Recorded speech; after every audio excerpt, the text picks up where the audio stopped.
In 2011, a group of researchers conducted a scientific study to find an impossible result that listening to certain songs can make you younger. Their study involved real people, truthfully reported data, and a commonplace statistical analysis. So, how did they do it? Well, the answer lies in a statistical method scientists often use to try to figure out whether their results mean something or if they're just random noise. In fact, the whole point of the music study was to point out ways this method can be misused. A famous thought experiment explains this method. There are 8 cups of tea, four with the milk added first, and four with the tea added first. And a participant must determine which are which according to the taste. There are 70 different ways the cups can be sorted into two groups of four, and only one is correct. So, can she taste the difference? Well, that's the question. To analyze her choices, we uh, define what's called a null hypothesis. That that is, she can't distinguish the T's. If she can't distinguish the T's, she will get the right answer. She will get the right answer 1 in 70 times by chance. 1 in 70 is roughly 0.14. That single number is called p-value. In many fields, a p-value of zero point zero 0.05 or below is considered statistically significant, meaning there's enough evidence to reject the null hypothesis. Based on a p-value of 0.14, they would rule out the null hypothesis that she can't distinguish the T's.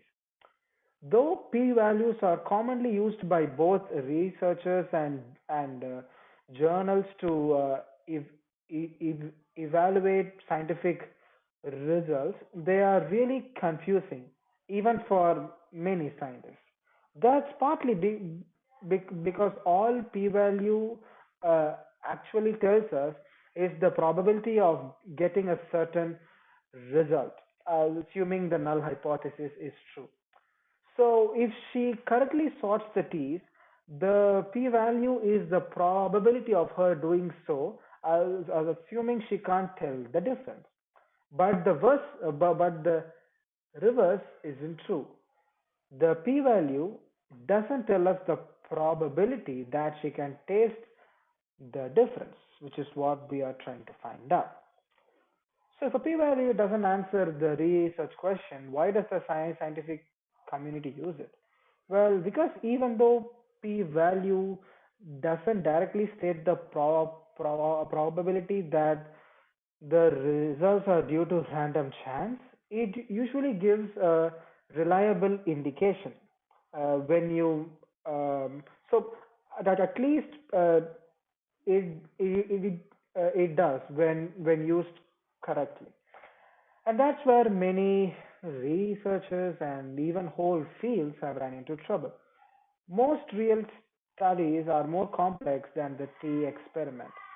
Scientists can test their research question in multiple ways, and some of these tests might produce a statistically significant result, while others don't. So it doesn't seem like a good idea to test every possibility, but it's not. Because with each additional test, the chance of a false positive increases. Searching for a low p value and then presenting only that analysis is called p hacking. It's like throwing darts until you hit a bullseye and then saying you only threw the dart that hit the bullseye. This is exactly what the music researchers did.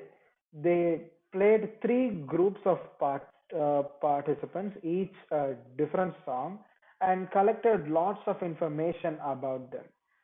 The analysis they published included only two out of the three groups.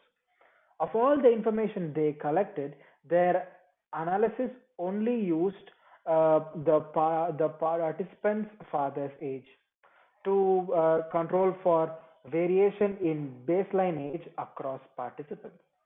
They also paused their experiment after every 10 participants and continued if the p-value was above 0, 0.05, but stopped when it dipped below 0.05. They found that participants who heard one song were 1.5 years younger than those who heard the other song with a p-value of zero point 0.4. Usually, it's much tougher to spot p hacking because we don't know the results are impossible. The whole point of doing experiments is to learn something new. Fortunately, there is a simple way to make p values more reliable. Pre-registering a detailed plan for the experiment and analysis beforehand that others can check. So researchers can keep trying different analysis until they find a significant result.